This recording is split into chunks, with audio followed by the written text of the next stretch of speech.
Dans ce chapitre, on donne les éléments permettant d'élaborer des stratégies de synthèse organique.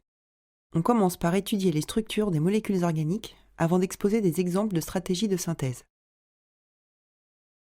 Familles fonctionnelles. On complète, dans ce chapitre, les familles fonctionnelles vues en classe de première, à savoir les alcools, les aldéhydes, les cétones et les acides carboxyliques.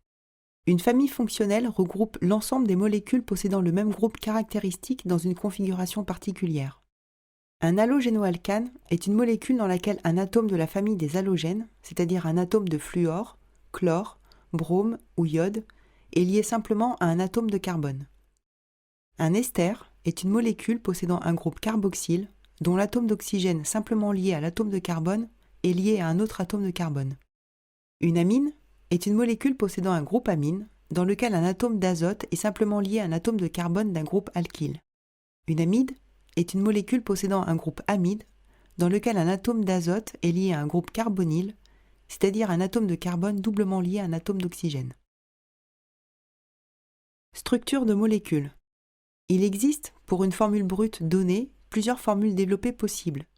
C'est l'isomérie de constitution. On distingue trois types d'isomérie de constitution. L'isomérie de squelette, l'isomérie de position et l'isomérie de fonction. Deux molécules sont isomères de squelette si elles possèdent la même formule brute mais des squelettes carbonés différents. Par exemple, le pentane et le 2,2-diméthylpropane de formule brute C5H12 dont on représente ici les formules topologiques.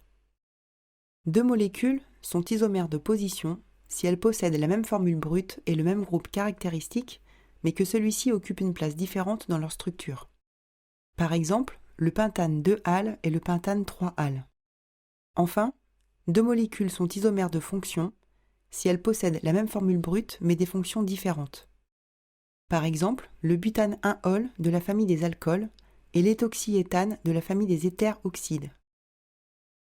La structure de certaines molécules, appelées polymères, fait apparaître une répétition d'un même motif chimique un grand nombre de fois. Ces molécules ont souvent une chaîne carbonée très longue. C'est pourquoi on utilise le terme de macromolécules.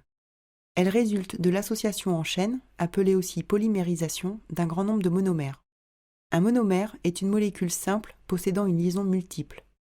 Par exemple, le chlorure de vinyle forme par polymérisation le polychlorure de vinyle. Optimisation d'une étape de synthèse. Optimiser une étape de synthèse consiste à diminuer son coût et son impact environnemental. On peut par exemple augmenter la vitesse de cette étape et ainsi diminuer la durée totale de réaction. On utilise pour cela un catalyseur où on augmente la température grâce à un système de chauffage, comme cela est détaillé dans le chapitre cinétique chimique. On peut aussi augmenter le rendement pour synthétiser la même quantité de produit en utilisant moins de réactifs. On déplace pour cela l'équilibre de la réaction en introduisant l'un des réactifs en excès ou en extrayant l'un des produits du mélange réactionnel au fur et à mesure de sa formation. Stratégie de synthèse. Pour élaborer un protocole de synthèse d'une molécule de chimie organique à partir de réactifs donnés, on commence par identifier la catégorie de la réaction envisagée. En plus des réactions d'oxydoréduction et acide-base, on distingue trois catégories de réactions. Les réactions d'addition, au cours desquelles deux molécules s'associent pour en former une nouvelle. Les réactions d'élimination, au cours desquelles une molécule se scinde en deux pour en former deux nouvelles. Et les réactions de substitution, au cours desquelles un atome ou groupe d'atomes est remplacé dans une molécule par un autre atome ou groupe d'atomes.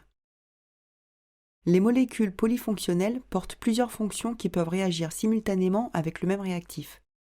Si l'on ne souhaite faire réagir qu'une seule des fonctions de la molécule, on utilise une stratégie de synthèse appelée protection-déprotection. Elle consiste à utiliser, lors d'une première étape, un réactif chimiosélectif qui réagit sélectivement avec la fonction à protéger. Ainsi, seule la fonction non protégée peut ensuite réagir. Il suffit alors de déprotéger la première fonction pour obtenir la molécule B souhaitée, dans laquelle une seule fonction a réagi.